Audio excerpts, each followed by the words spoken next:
Saya sampai pergi ke orang pinter om. Ke orang pinter itu yang kayak minta tolong biar rezeki saya ada lagi gitu. Iya. Sampai disuruh mandi kembang lah apa segala macem. Ya Allah, gitu saking saya masih bingung sih om, makanya kalau si Nabila juga istrinya bilang udah jangan terlalu banyak kamu nyerap kata orang, jangan terlalu banyak lihat ini ngeliat itu ntar kalau nggak kamu nggak nyampe, udah kamu jalanin apa yang intinya dulu aja. Tapi saya sempat bangkrut om. Maksudnya gimana bang? Sempet nggak punya duit sama sekali loh. Kenapa? Karena gaya hidup? Iya karena gaya hidup. Gitu ya. Boros gitu kan? Boros banget. Terus sampai yang saya itu udah start syuting itu dari umur 14 tahun om. Syuting apa pertama? Bahkan dari waktu itu SD pernah saya udah mulai syuting. Itu zaman dulu saya syuting Roro Jonggrang. Itu menjadi apa?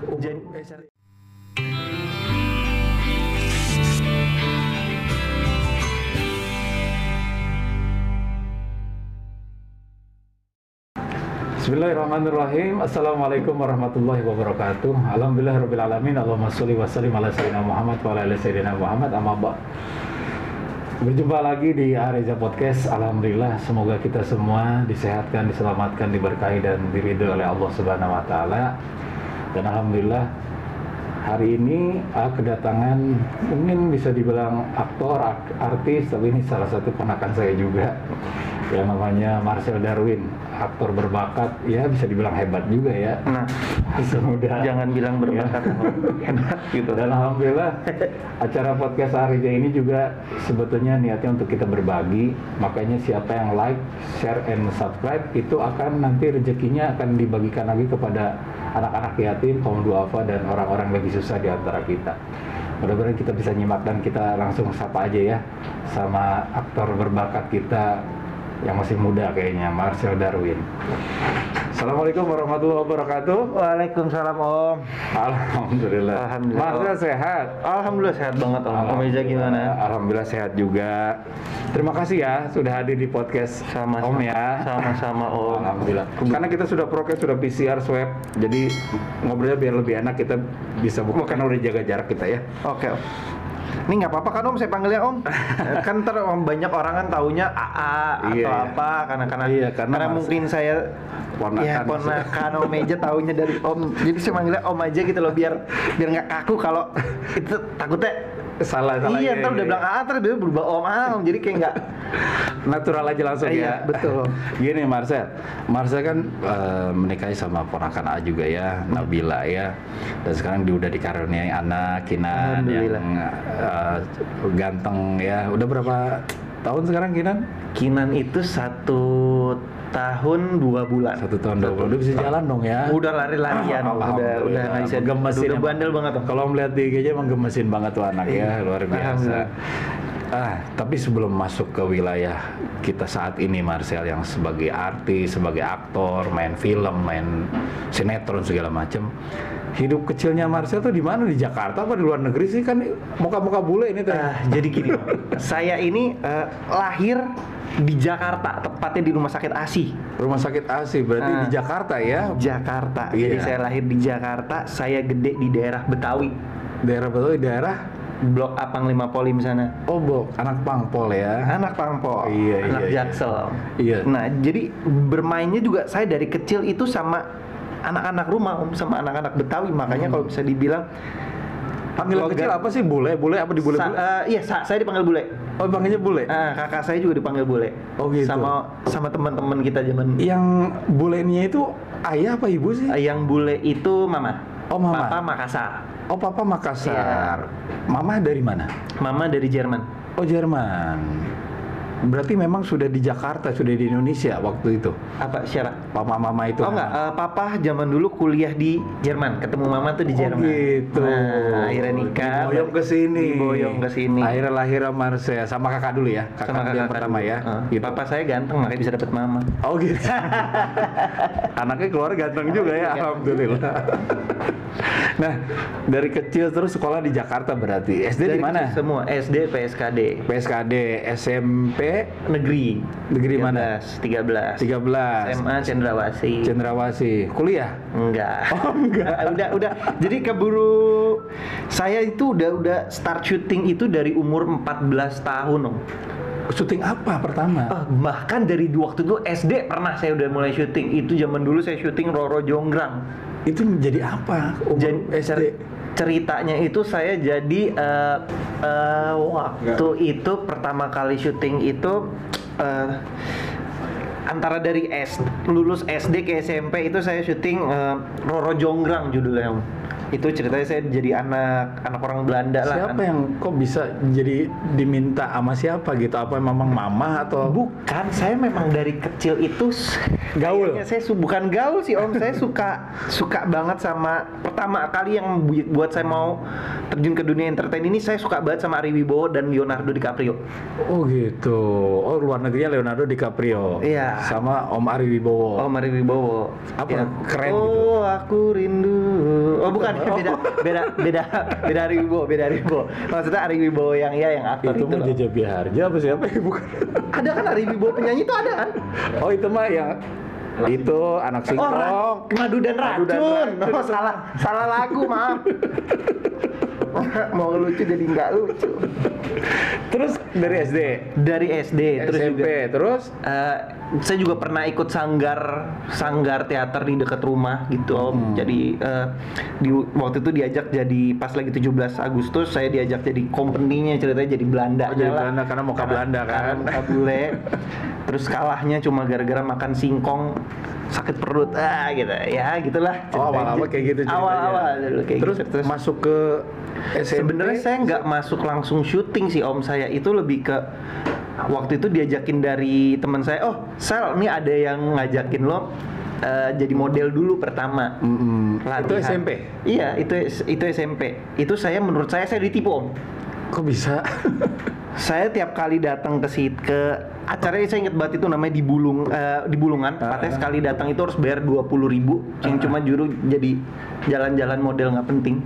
Oh gitu. Tapi udah Padahal saya nggak mau jadi model. Dia bilang katanya, wah ntar diajak casting lah apa segala macam. Udah keluarin duit? Udah keluarin, tiap kali datang saya bayar 20.000. Oh, berarti sedekah buat mereka aja kali. Iya. Ya bisa dibilang sedekah sih, tapi kalau saya bilangnya sih ditipu. Penipuan ya? Saya ditipu. Terus gimana abis itu? Terus abis itu ternyata saya dibawa, tapi bener diajak casting. Sebenarnya bukan disuruh casting, saya casting lah PH, saya lupa nama PH-nya apa, tapi di daerah Potlot. Iya. Itu saya casting, akhirnya tiba-tiba saya kepilih jadi main di salah satu seriesnya namanya Roro Jonggrang. Itu dapat 3 episode kalau nggak salah. 3 episode. Belum syuting, belum apa, yang nawarin, yang ngasih kerjaan itu ke saya udah, boleh nggak duitnya lu mintain dulu sama orang tua lu, nanti pada saat honornya turun lu ambil semua, bagian gua nggak usah lu bagi. Oh gitu, sampai begitu? Iya, dia minta duluan loh, 50% lagi dipotongnya. Ya Allah, sempat ngalamin begitu ya? Sempet ngalamin sampai kayak gitu-gitunya. Terus akhirnya bisa lanjut gimana sih? Mulai SMA tuh? Enggak, SMP lagi itu saya iklan? Bukan iklan. Saya lagi jalan di keluarga di mall. Sama keluarga, sama mama, sama kakak. Ketemulah manajer saya ini yang sekarang. Sampai sekarang? Iya, sampai sekarang si Reza ini. Namanya sama sama? Iya, sama Meja. Iya, ini Reza Headline dia. Iya. Dia nawarin untuk syuting, cuma saya yang kayaknya udah kemarin udah kena tipu lah ya, apa segala macam, malas-malasan, cuma akhirnya digetol tuh. Ayo casting. Akhirnya casting lah nih saya. Nggak dapet, ya namanya juga pertama kali casting juga nggak bisa acting apa segala macam, nggak langsung dapet. Itu saya akhirnya saya dapat pertama kali kerjaan dari dia itu syuting di Buku Harian Naila. Itu di mana tuh? Cinemark, tayangnya di RCTI zaman dulu. Buku Harian Naila, mainnya sama Glenn, Chelsea, Andrew White. Oh, top juga ya. Ya itulah, itu tahun 2004. Habis itu langsung tawaran banyak. Dari Cinemark pindah ke MD. Pindah PH. Pas pindah PH itu alhamdulillah rezeki itu mulai. Terus aja main. Terus. Om pernah lihat juga sih FTV-nya, lucu-lucu juga ya perannya itu ya Marcel. Tapi pemeran utama semua kebanyakan. Pemeran utama semua. Tapi saya sempat bangkrut Om. Maksudnya gimana bang? Sempet nggak punya duit sama sekali loh Om. Kenapa? Karena gaya hidup? Iya karena gaya hidup. Gitu ya. Boros gitu kan? Boros banget. Terus sampai yang saya nggak tahu. Ini nggak tahu ya Om. Maksud saya ini pengalaman saya yang saya sampai pergi ke orang pinter gitu loh Om. Ya Allah. Kayak gitu Om. Saya sampai yang kayak sempat stres gitu. Bukan, kamu jangan ketawain aku Nabi. Di sini ada istri gue. Saya sampai pergi ke orang pinter Om. Ke orang pinter itu yang kayak minta tolong biar rezeki saya ada lagi gitu. Iya. Sampai disuruh mandi kembang lah apa segala macem. Ya Allah, gitu. Saking stucknya nggak ada duit sama sekali tuh. Akhirnya terus nggak manfaat juga, nggak ada. Nggak manfaat juga, nggak ngaruh sampai diajak, mohon maaf ya Om, saya nggak tahu, sampai diajak ke ustadz inilah suruh ke pastor lah kan waktu itu kan saya masih Katolik, ke pastor ke apa segala macam. Tidak mempan untuk apa-apa. Akhirnya someday sih cuma sisa punya duit 50.000. Seorang Marcel Darwin dengan 50.000. Dengan 50.000. Pernah.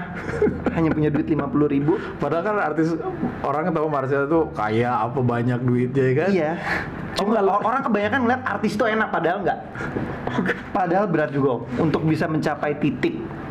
Perjuangannya tetap ya. Titik itu ya. Pasti ada perjuangan ya. Pengorbanan ya. Balik kayak itu Om. Terus 50.000 saya pergi di dekat rumah saya itu ada warung Om. Saya ingat banget nama tukang warungnya Armon dipanggil ya. Apa hafal nama tukang? Iya. Terus saya duduk di samping, saya beli rokok, saya duduk sambil minum granita, saya ingat Om. Aduh. Terus saya bengong tuh di situ. Kata si Armon bilang, lu ngapain sih duduk bengong kayak orang gitu? Saya cerita ya duit gue abis gini, gue sampai saya ceritain lah Om, saya pergi kemana. Terus si Armon itu bilang, lu bego kalau lu mau dapat rezeki lu minta doa sama mama lu. Allah, luar biasa. Langsung tuh di situ kayak bener, thank you. Langsung dapetnya dari tukang warung ya? Dapetnya dari tukang warung, tukang jual rokok. Langsung saya pulang, saya minta doa sama mama. Alhamdulillah sampai sekarang nih ya ada aja rezeki Om. Alhamdulillah. Jadi tahun berapa kalau boleh tahu 50.000 tuh? 2000 berapa ya? Ada 2011. 2011-an. Tapi setelah diodoain sama mama nih, langsung terbuka semua ya? Iya. Luar biasa. Iya, ternyata memang ya. Pertama adalah saya waktu ada duit nggak bersyukur. Iya. Terus kedua, ya. Terus kedua nggak tahu apakah itu sebutannya. Karena kan saya masih sebutannya itu musyrik atau apa, minta itulah Om. Lupa nikmat, ingkar ya kan. Terus habis itu saya minta tolong sama orang yang bukannya harusnya saya minta sama Tuhan saya langsung atau sama orang tua saya malah minta sama orang lain yang harusnya nggak boleh seperti itu. Itu jadinya pelajaran sih buat saya Om. Luar biasa. Terus dari situ kebuka lagi sama Allah tuh, dibuka lagi semua sama Tuhan. Dibuka lagi ya. Nah sekarang kan Marcel nih seorang mu'alaf, ya kan? Dan alhamdulillah Om sendiri kan waktu itu kan datang ke rumah Om ya untuk bisa masuk ke dalam Islam. Itu memang atas kesadaran diri atau memang ingin menikah atau ingin apa sih? Jadi gini, kalau boleh nggak cerita sedikit? Boleh. Itu pasti ini saya ceritain. Itu sebenarnya saya juga sendiri terlepas dari saya menikah ya, ini jauh. Jangan pernah bilang saya mau masuk Islam itu karena mau menikah, itu jauh. Lupain Nabila, lupain istri saya.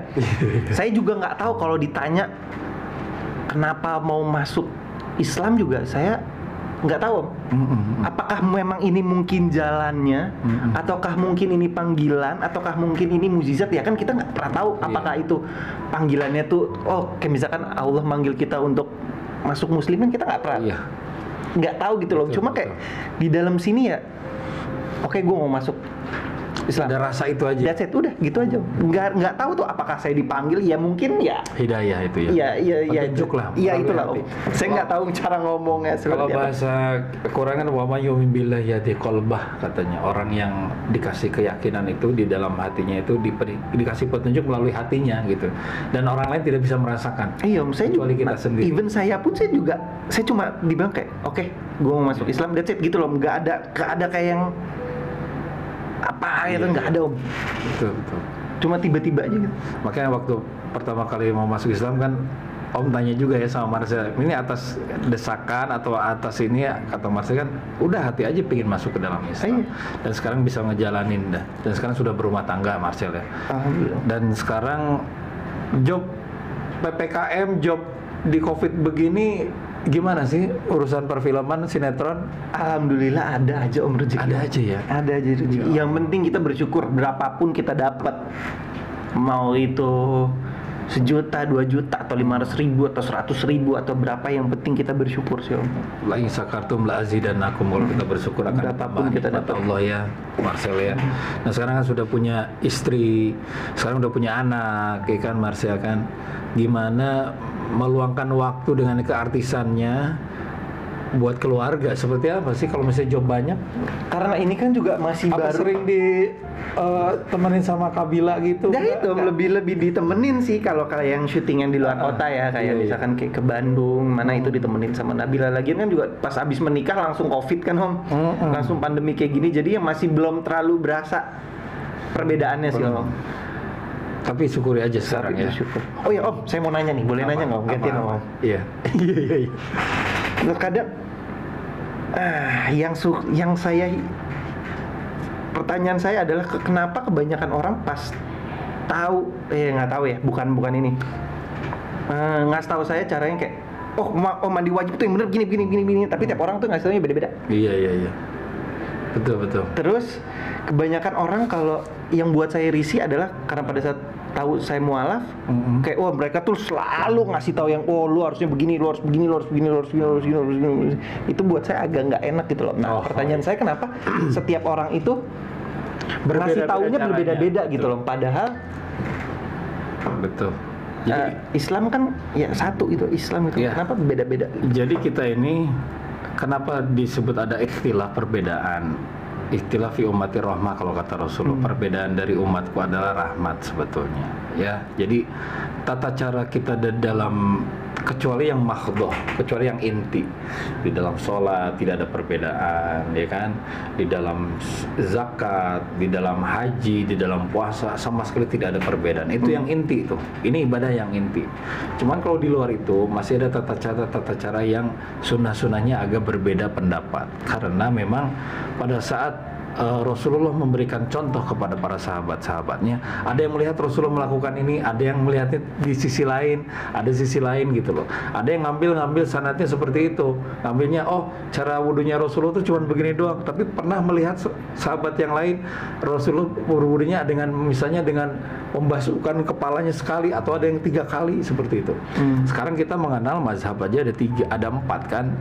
Mazhab itu yang namanya yang namanya metode-metode, ya kan, metode-metode tata cara kita di dalam fikih itu kan, itu mengenal 4 mazhab, ya kan, aliran-aliran. Nah, maksudnya yang sesuai dengan sekarang ada mazhab Maliki, ada mazhab Syafi'i, ada mazhab Hambali, ada mazhab Hanafi, gitu kan, ada 4. Ini dari berbagai dari imam-imam besar ini 4 pun ada berbeda, tetapi niat sama, ujungnya sebenarnya ke Allah semuanya.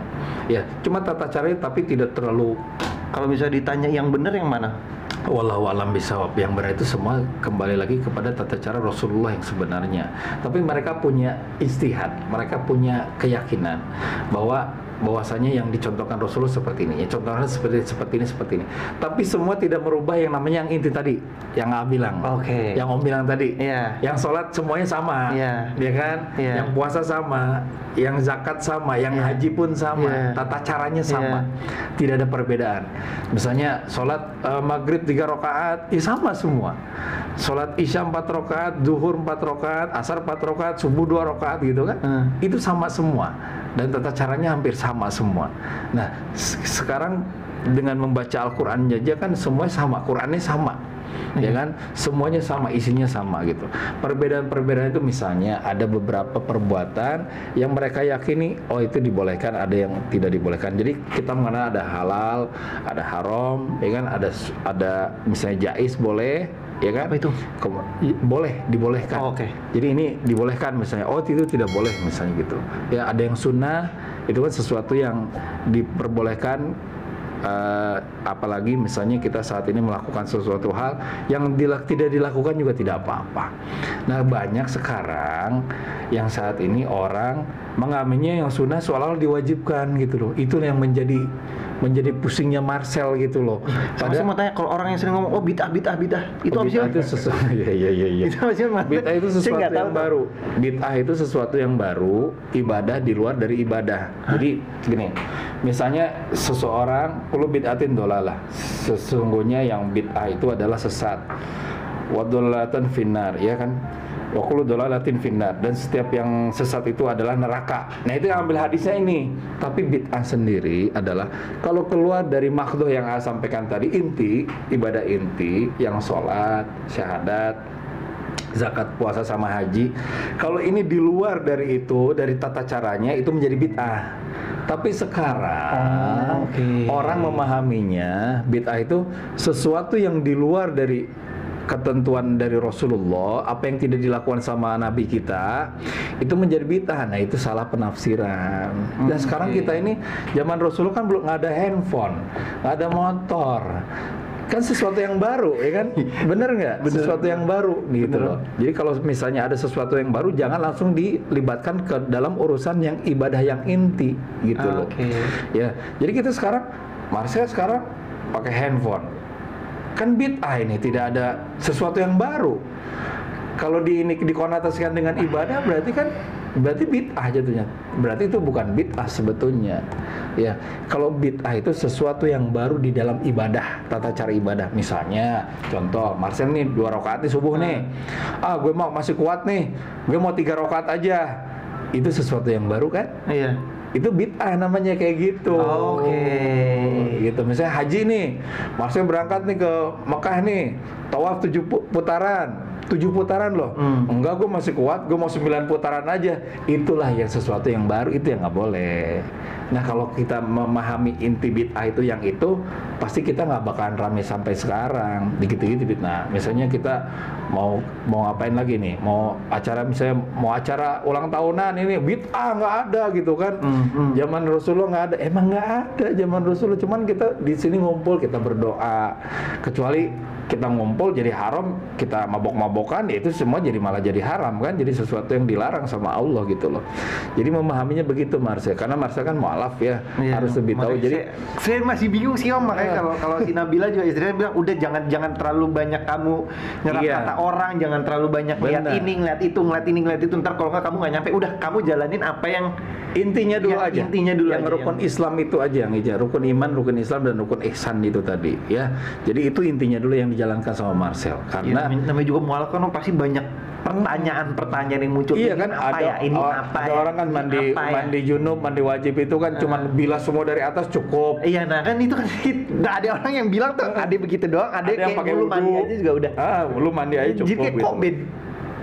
Jadi yang mana ya gitu. Jadi pemahaman itu banyak gitu ya, pemahaman itu banyak, tapi intinya kalau kita mandi ya mandi aja gitu loh. Walaupun harus lebih sempurnanya, misalnya tata cara Rasulullah ada, misalnya kan dengan misalnya kita mencuci tangan dulu, membasuh kemaluan kita, kemudian kita wudhu, setelah itu membasahi kepala kita, kemudian sebelah kanannya 3 kali, sebelah kiri 3 kali, kemudian membasuh semuanya, kemudian kaki terakhir, itu kan menjadi kesempurnaan saja.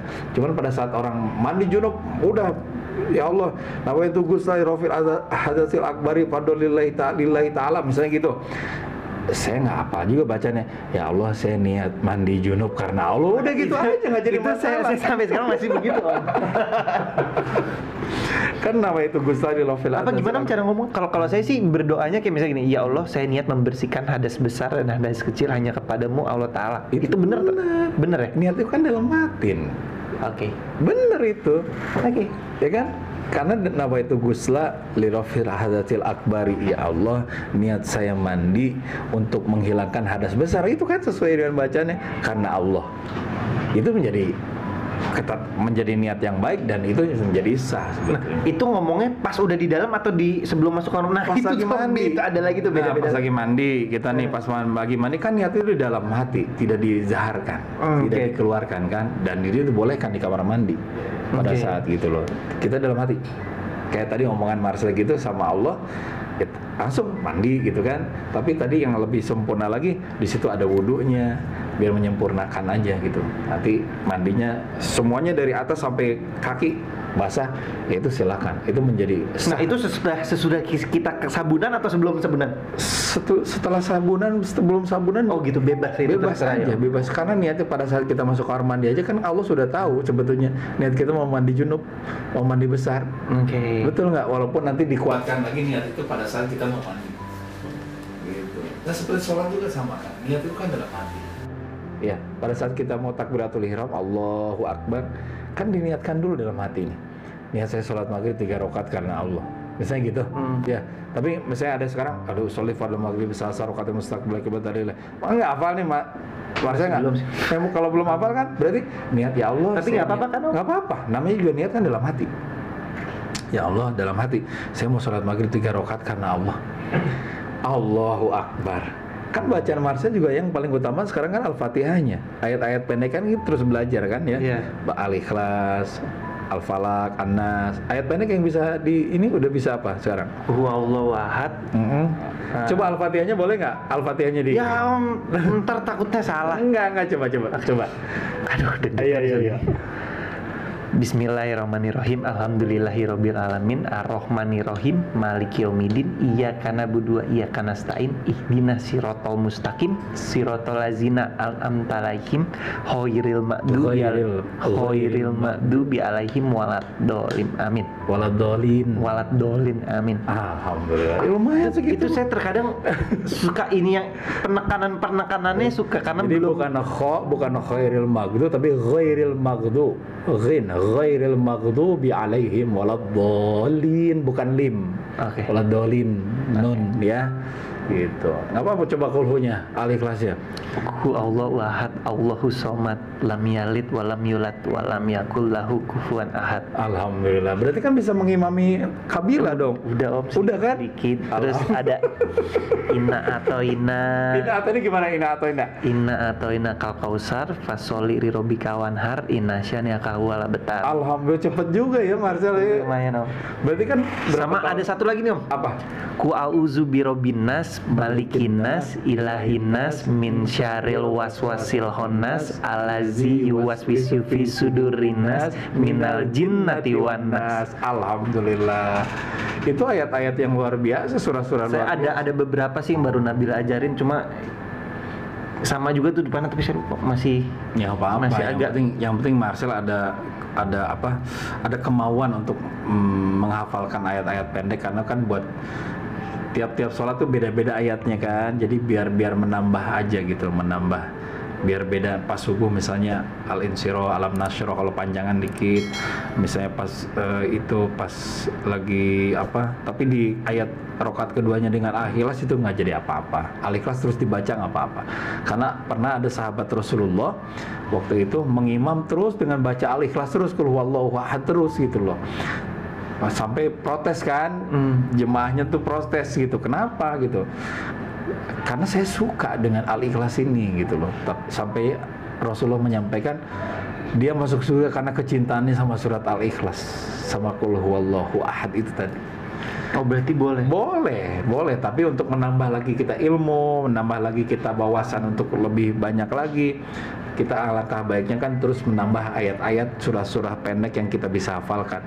Karena itu Iqra'ul Qur'an fa innahu ya'ti yaumal qiyamah syafi'an li ashabi. Siapa yang suka membaca-baca firman Tuhan, firman Allah, ya itu akan mendapatkan pertolongan dari Allah di akhirat kelak dari apa yang dibacanya, yang disampaikan.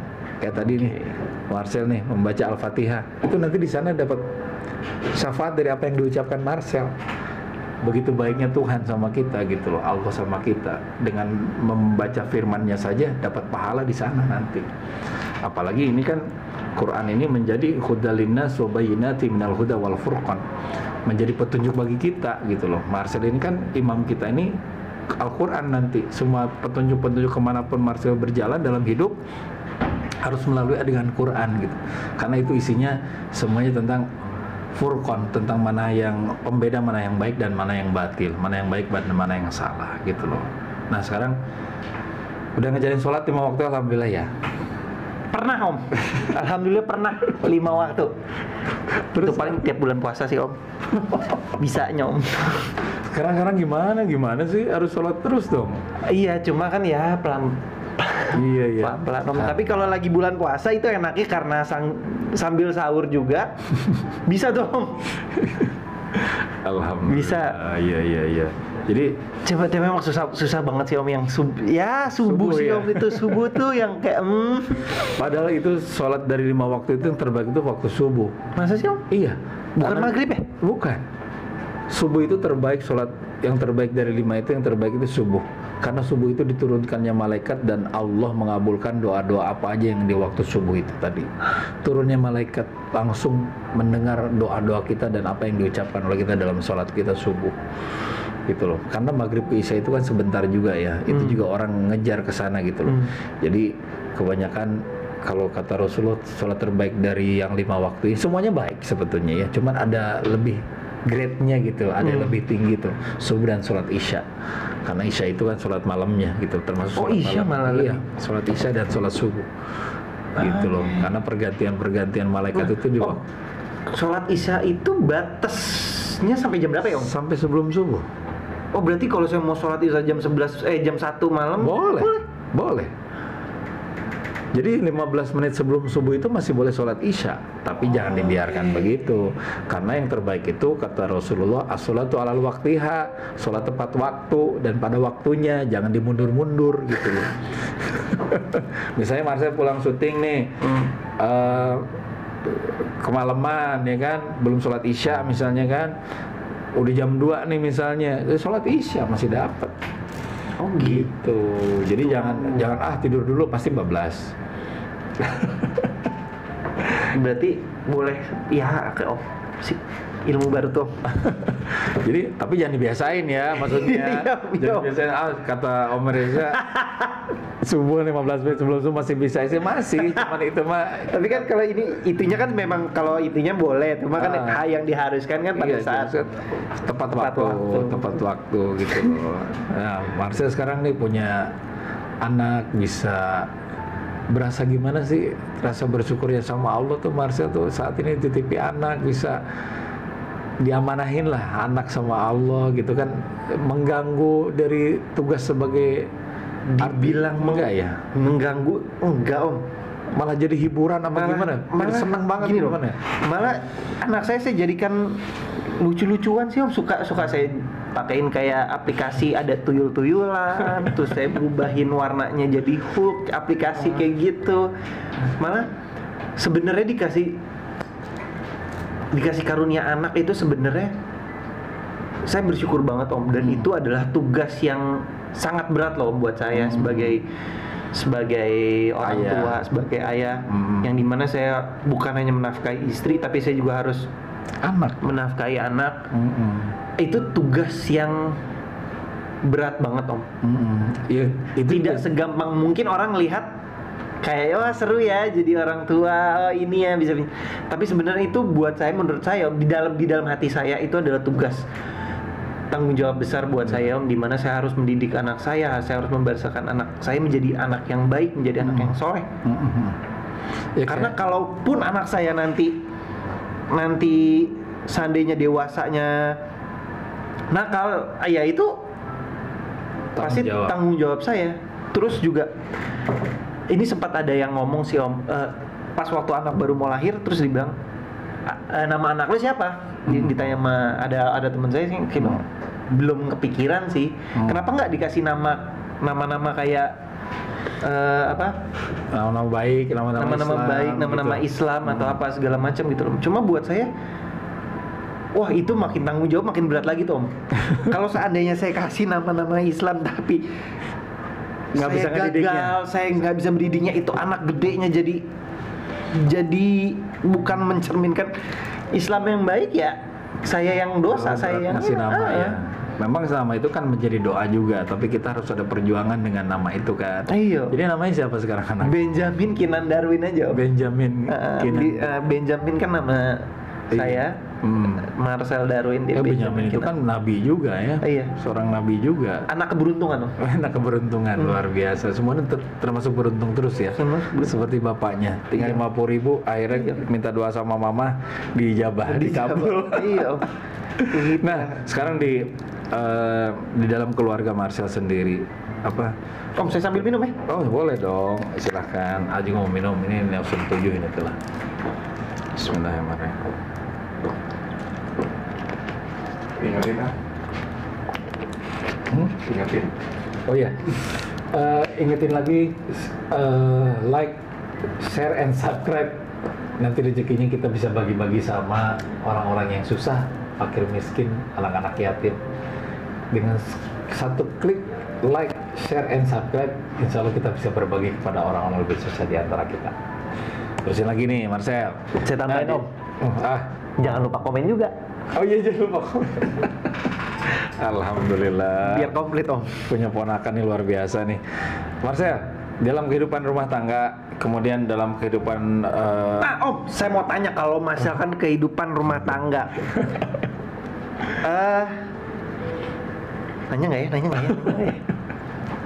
nggak ya? Gimana cara kasih tahu Nabila supaya nggak jadi deh Om. Takut Om. Yang penting saya bisa menjadi imam yang baik. Iya, saya pelan-pelan aja sih Om. Percuma juga kalau saya minta ini, yang penting harus dari sayanya aja sih. Nah, mau ngingetin aja sama Marcel. Ada hadis Rasulullah Muhammad sallallahu alaihi wasallam. Akmalul mu'minina imanan ahsanum khuluqa wa khiyarukum linisaihim. Kesempurnaan iman seorang yang beriman itu berarti iman yang paling tinggi ya Marcel ya. Ada yang paling baik akhlaknya. Akhlak baik itu kan ramah tamah, sopan santun, rendah hati, ya kan, belas kasih sayang, peduli kepada sesama. Itu kan akhlak yang baik ya. Ditambahin sama Rasulullah apa? Wa khiyarukum linisaihim, dan sebaik-baik akhlak itu adalah suami yang baik kepada istrinya. Itu kalau Marcel ingin disebut imannya tinggi, harus selalu baik sama istri kita. Cara menyampaikan pun dengan cara yang baik. Kalau ma'ruf perkataannya pun harus baik, jangan kasar, jangan keras. Ya, dengan kelembutan. Innallaha yuhibbu rifqa fil amri kullihi. Sesungguhnya kalau Allah cinta kepada hamba itu yang lemah lembut dalam segala urusan. Tidak boleh kasar, tidak boleh nyuruh-nyuruh misalnya. Kamu nih nggak bisa. Harus dengan kelembutan. Itu yang terbaik ya, maksudnya. Itu ngejaga. Kalau imamun adil itu kan seperti itu. Imam yang adil itu menempatkan sesuatu pada tempatnya, nggak usah harus pakai marah-marah, harus pakai menasihati terus setiap saat, tapi dengan cara yang baik. Kalau ma'ruf ta'mur nabil ma'ruf, mengajak pun dengan cara yang baik. Ayo dong istriku, sayangku, gitu kan, ayo dong, dengan cara yang jangan kayak orang ngepres gitu ngasih taunya gitu. Ayo dong sayang, ini misalnya gitu ya. Terus wasiru nabil ma'ruf, pergauli dengan yang baik. Maka kalau kita ingin diterima nasihatnya sama istri, maka kita harus memperbaiki diri kita dulu sendiri.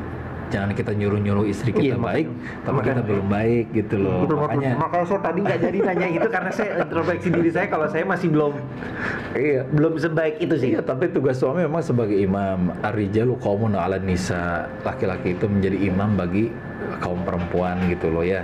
Jadi kita menyampaikan dengan tapi cara yang ma'ruf, cara yang baik. Jangan menyakiti hati istri kita pokoknya. Senangkan dia aja pokoknya ya. Tapi di situ ada doa. Misalnya Marcel nggak sanggup nih nasihati lagi nih sama istri nih. Susah banget sih udah kasih tahu. Ada doa di situ. Doa mukhli ibadah, doa silul mu'minin. Doanya seorang suami kepada istri pasti dijabah sama Allah, tapi dengan kesabaran. Suatu saat panggilnya apa sih Kabila sama Nabila aja sih. Kalau panggil Marcel apa? Sani, sayang, darling, sayang. Oh, sayang aja. Sayang, aku ini nih.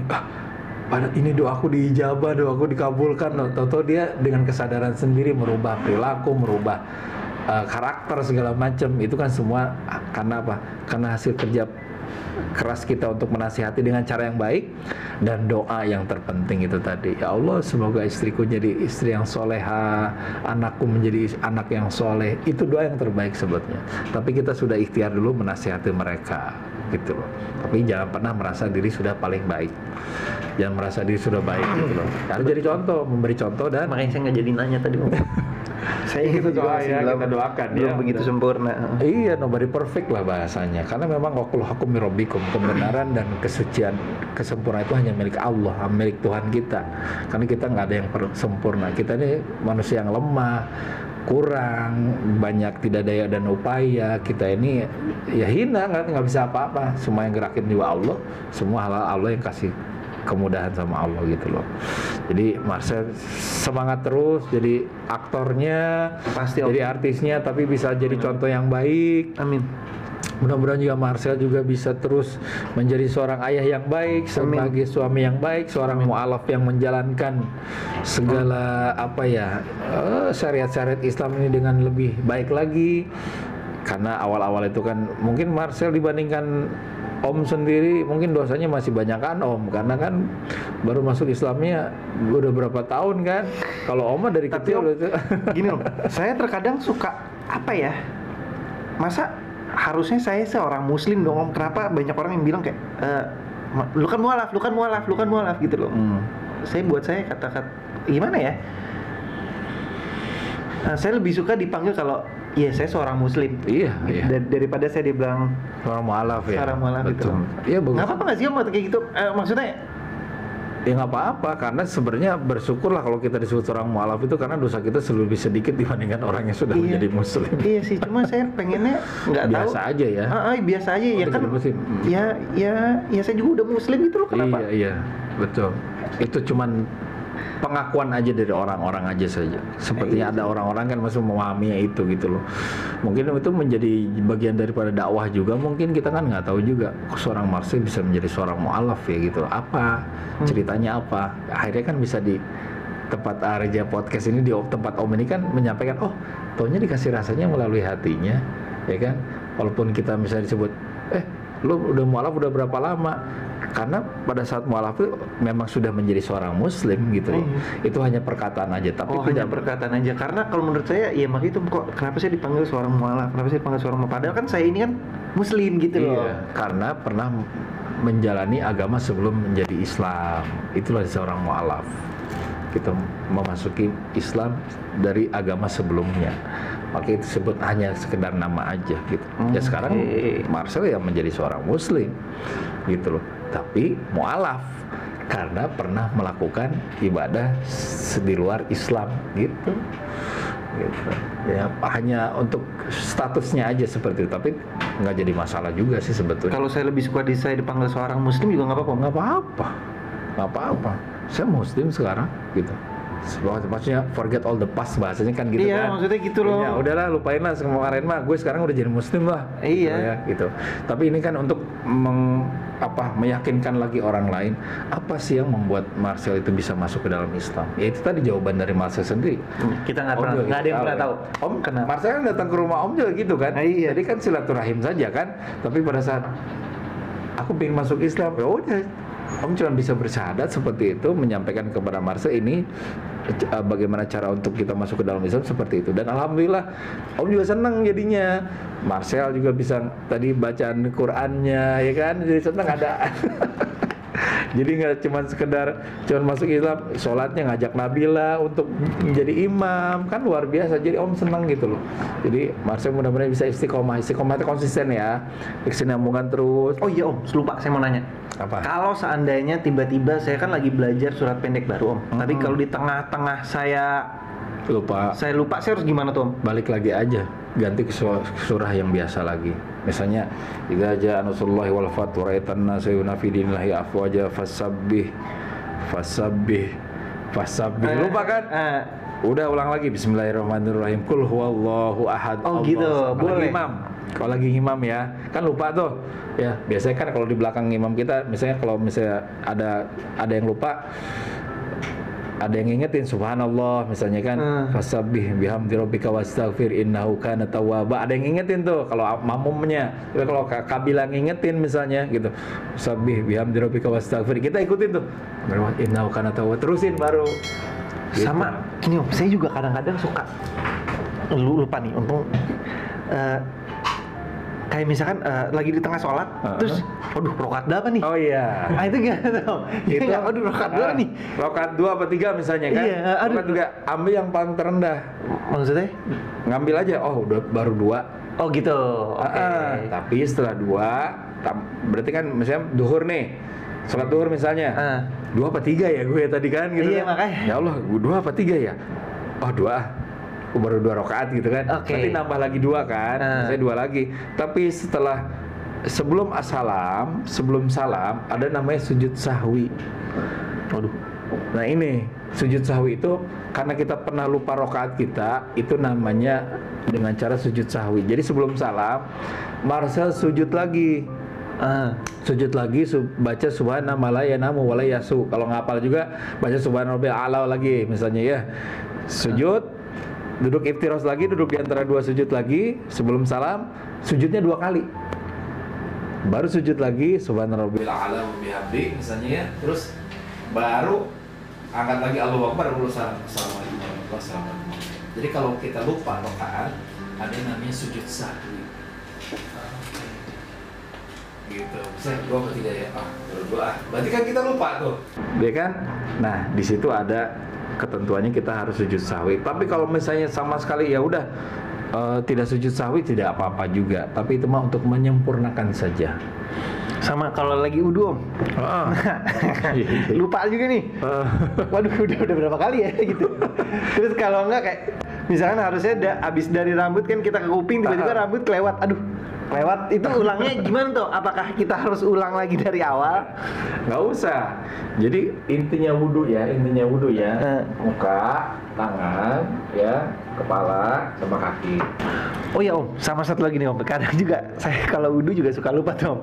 Tiba-tiba kayak udah yang nggak tahu dalam hati kayak kok tiba-tiba udah kuping aja ya. Kenapa? Kayaknya rambut udah apa belum ya? Terus kayak waduh, gue udah kumur-kumur berapa kali ya? Kayak gitu tuh. Jadi memang kalau kayak kumur-kumur semua itu kan 3 kali itu untuk biar kita ini biar lebih bersih aja. Sebenarnya sekali 2 kali juga cukup sebetulnya. Ya, tapi itu untuk menguatkan aja 3 kali. Ya kan, misalnya tangan gitu. Jadi intinya wudhu juga sebetulnya muka, tangan sampai ke siku kanan, terus kiri, kemudian kepala, ya kan, kepala dibasuh, ya kan, sama di kaki. Itu inti dari wudhu itu. Yang rukunnya wudhu itu yang 4 itu tadi. Misalnya itu tambahan kan, misalnya rambut, habis rambut kan ke kuping tuh, ya. Misalnya ada lupa 2 kali. Yang penting kita sudah nggak usah diulang lagi sebetulnya. Ya misalnya apa kuping dulu apa ke kepala dulu tadi ya. Gitu. Ya udah diulang lagi aja nggak apa-apa misalnya. Misalnya pas kuping apa? Ya udah ambil lagi kuping baru ke kaki. Nggak jadi masalah kalau itu. Itu nggak jadi masalah. Ya, yang penting kan wudhu itu mensucikan. Tapi yang 4 itu tadi yang penting. Jangan sampai muka, nggak sampai tangan, kepala sama di kaki. Itu yang paling intinya itu. Gitu. Yang lainnya itu menjadi sunnah. Gitu. Oke. Ya, mudah-mudahan terus bisa istiqomah ya. Amin. Bisa jadi ayah yang baik ya. Ya, mudah-mudahan Marcel bisa istiqomah. Amin Om. Ya kan? Amin Om. Terus menjalani syariat-syariat Islamnya dengan baik, ya kan? Menjadi ayah yang baik, menjadi suami yang baik, menjadi teman sahabat yang baik bagi teman. Nah, mau nanya lagi nih. Harus siap-siap menerima fans-fans berat, ya kan? Iya. Fans-fans yang fanatik sama Marcel, ada yang suka, ada yang tidak suka, betul, ya kan? Betul. Gitu kan? Cara biar Marcelnya bisa sabar menghadapi itu. Tapi kayaknya udah ini ya. saya sih nggak ambil pusing sih Om. Itu kan, ya itu kan kata mereka ya. Bukan mereka nggak ada yang pernah tahu kehidupan kita sebenarnya seperti apa. Dan terkadang ya seperti karena kan seorang Marcel ini harus menjadi konsumsi publik ya. Betul. Kan harus menerima itu kan. Harus menerima itu. Dan terkadang kan netizen kan maha paling benar ya. Ya udahlah. Kalah Tuhan ya. Iya, maksudnya kayak ya udahlah biarin aja lah, dia mau pendapat dia, ya udah silakan lo mau ngomong apa silakan. Berarti kan Marcel harus bisa memaafkan dan melupakan. Berarti kan harus siap-siap kan menerima itu. Kalau saya bener-bener saya nggak pernah gubris Om. Betul. Jadi capek sendiri. Ignore aja, dihiraukan aja ya, seperti itu ya. Terus ngomong-ngomong jadi boleh gini, bahasa Inggrisnya bagus nggak sih? Alhamdulillah Om, lumayan. Karena Mama pasti kan tiap hari kan in English ya. Alhamdulillah lumayan, cuma yang saya nggak bisa malah bahasa Jerman. Malah susah ya. Nggak bisa Om, bukan. Nggak bisa. Saya bisa cuma Mama jadi ngedidinya bahasa doang. Inggris ya. Inggris iya, ya? karena gimana ya Om ya, karena rata-rata keluarga saya yang di Jerman itu pun kayaknya juga udah nggak ada Om. Semua pindah ke nggak semua sih, ada nenek sama kakaknya mama pindah ke Australia. Terus ada Om yang di Inggris. Di Inggris ada juga. Jadi rata-rata lebih ke Australia sih Om. Ya mudah-mudahan obrolan kita ini ada manfaat. Amin. Saya terima kasih udah. Amin, sama-sama. Terima kasih juga dong undang Om. Saya juga mau minta maaf kalau misalkan ada salah-salah omong atau apa tuh. Ya semoga dimanfaatin, semoga dimanfaatin, semoga dimaafin. Iya, ya itulah Om. Dan Marcel juga bisa maafin netizen yang ini ya, dan melupakan. Kan itu jadi doa juga. Semoga mereka juga didoakan sama kita. Kalau kata Islam itu idfa billati ya ahsan katanya. Balas keburukan mereka dengan kebaikan. Kita mau baik aja bahasanya. Dan nggak usah mikir-mikirin apa kata orang. Yang penting kita Bismillah, kita ngejalanin hidup dengan mengharap keridhaan dari Tuhan, dari Allah. Lalu kita dibimbing terus sama Allah ya. Ini saya ada mau nanya, cuma gimana ya cara ngomongnya ya? Diam aja itu lebih gimana ya Om? Diam lebih baik daripada kalau diam aja kita kayak berbuat kita kayak misalnya ada orang lagi ngomongin soal apa terus kayak minta mau bantuan ini apa ternyata saya diam aja, saya nggak mau ikut campur, itu salah atau enggak Om? Ya selemah-lemahnya iman itu dengan diam sebetulnya. Maksudnya kayak apa ya? Kayak yang dibilang sumbangan untuk ini, sumbangan untuk ini, sumbangan untuk ini, sumbangan. Cuma kayak saya kayak ya lebih baik terus sumbangan untuk ini, sumbangan. Terus mereka berdebat tuh Om. Nah, saya nggak mau, saya nggak mau ikut campur. Saya maunya gimana? Jadi kan kayak misalnya ada yang bilang sumbangan untuk ini, misalkan. Terus ada yang berdebat nggak setuju ini apa-apa, nggak kenapa begini. Nah, saya harus gimana Om? Apakah saya diem aja, saya salah nggak sih Om? Iya, sebenarnya sedekah itu tidak buat diperdebatkan, tapi untuk ditunaikan. Itu aja intinya. Ya, tidak boleh ada perdebatan dalam sedekah. Misalnya fakir miskin dulu, apa orang mualaf dulu, apa orang yang ini dulu, apa yang jauh dulu di sana, yang terdekat dulu. Ya, gitu loh maksudnya. Selama mereka mengeluarkan sesuatu itu dengan niat lillah karena Allah dan ikhlas, pasti tidak ada perdebatan. Semuanya fine-fine aja, mengalir aja gitu loh. Tidak akan menjadi suatu perdebatan misalnya. Ini dia lebih miskin enggak? Dia yang lebih miskin kan begitu tuh. Maksudnya, lu yayasan ini ada yayasan yatim dulu, apa yang mana dulu kan begitu jadi perdebatan. Harusnya segala sesuatu yang disedekahkan itu yang terbaik lagi, sedekah dengan terang-terangan kan baik ya, sedekah dengan diam-diam itu lebih baik. Yang nggak baik itu diam-diam nggak sedekah.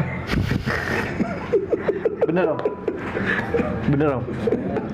Maksudnya gini, misalnya Marsa, aduh kenapa sih lo urusan mau nyumbang aja kayak ribet amat sih? Iya gitu loh. Mendingan udah lo mau terang-terang niatnya dakwah ya bagus, tapi jangan jadi perdebatan. Harusnya lo kalau diam-diam harusnya lo terang-terangan lo sedekah 10 juta, harusnya lo diam-diam lo 20 juta. Mendingan kayak gitu bahasanya. Tapi itu kan menjadi amalan di akhirat buat kita. Ya, mendingan ya udah diam-diam, tapi Marcel diam-diam ngapain sih berdebat? Ntar juga gue sedekah juga. Jangan sampai ribet kayak gini. Masa mau sedekah berbuat baik dengan cara beda-beda pendapat kan sayang gitu loh. Jadi nggak ikhlasnya jauh jadinya gitu loh. Ya, kita nggak apa-apa menjadi diam gitu. Jadi apa ya? Aulia apa ya namanya? Kalau misalnya engkau tidak bisa berbuat perkataan baik, lebih baik diam katanya gitu. Iya. Mendingan udah diem aja daripada ntar gue ngasih pendapat nyakitin hati dia juga gitu kan. Udah mendingan diam aja, itu yang terbaik sebenarnya, nggak jadi masalah. Ya, yang bingungnya tuh suka kayak ikut mana nih? Kalau tiba-tiba jadi lebih baik saya nggak ikut dua-duanya lah. Iya. Mendingan kita udah sedekah di tempat yang lain aja. Ya. Jadi Marcel sekali lagi semangat. Sama-sama menjalani hidup dan kehidupan, mudah-mudahan dijauhkan dari COVID, jauhkan dari amin. Pandemi ini kita doakan juga ya, mudah-mudahan pandemi selesai berlalu, kita bisa lebih normal lagi ngejalanin hidup. Marcel juga ngejalaninnya dengan lebih baik lagi semuanya, dan kita doakan semua teman-teman sahabat-sahabat kita nih disehatkan, diselamatkan, diberkahi terus sama Allah Subhanahu wa taala. Dan jangan lupa penyakit bukan cuma COVID doang Om. Yang lain juga banyak Om. Jangan terlalu fokus ke situ ya. Yang penting kita fokus ke situ karena itu lagi pandemi, yang lain juga harus tetap kita jaga. Iya betul. Berarti jaga diri, jaga kesehatan ya kan. Olahraga masih Baru mulai sih. Gitu. Itu salah satu menguatkan imun juga ya olahraga ya. Walaupun di rumah, walaupun yang penting ada gerak, ada bisa keluar keringat. Itu bagian daripada ikhtiar kita untuk menjemput sehatnya Allah dari Allah. Ya. Jadi makasih ya, Mar. Sama-sama Om. Sukses buat sinetronnya, buat filmnya, buat iklannya. Sama sukses buat Om Eza. Semoga sehat selalu. Amin. Salam untuk tante Popi semua dan keluarga. Semoga sehat selalu. Didoakan sama Marcel. Senang nggak nih? Sama-sama Om. Sama-sama Om. Ya. Salam buat Kabila sama Kinan. Iya, pasti Om. Ya. Assalamualaikum. Waalaikumsalam. Tapi jangan lupa ini mau ngasih ini dulu. Apa ini Om? Kenang-kenangan. Om nih mau ngasih kenang-kenangan ini buat ngopi-ngopi dari Zikrul Maut. Zikrul Maut itu apa ya? Ingat mati nama majelis Om. Oke. Ya, ini sama Quran, kalau bisa dibaca, kalau belum bisa baca ada terjemahnya di sini. Ya, tapi ini menjadi petunjuk buat ini kita. penting sih Om. Ya, mudah-mudahan bisa diamalin. Walaupun satu ayat bisa dibaca, tapi itu yang terhebat tuh bisa mengamalkan satu ayat itu. Ya, mudah-mudahan Amin Om. Terima kasih Om. Marcel ya. Terima kasih Marcel. Sama-sama, thank you Meja. Alhamdulillah. Ya Allah, seru juga ya sama gue satu ini nih, Marcel Darwin yang salah satu aktor juga muda berbakat dan bisa dibilang hebat juga. Perjuangannya luar biasa, pernah susah juga punya uang 50.000, akhirnya minta doa sama mamanya. Tapi yang ngasih tahu siapa? Tukang warung. Nih, makanya jangan suka ngecilin orang, ya kan? Siapa tahu kita ketemu sama siapa, ada orang baik yang ngasihati kita. Kalau itu baik, ya kita ambil lah.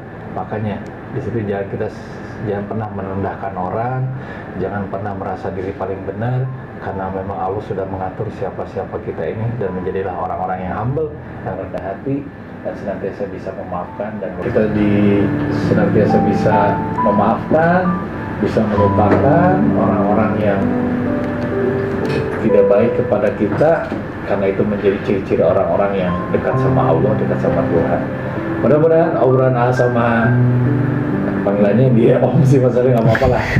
Obrolan sama Marcel Darwin ini menjadi inspirasi buat kita dan ada manfaatnya. Mohon maaf ya batin kalau ada yang kata-kata yang kurang berkenan bagi semuanya. Jangan lupa like, share, and subscribe ya di Arija Podcast, Arija Channel. Maaf lahir batin. Assalamualaikum warahmatullahi wabarakatuh. Waalaikumsalam.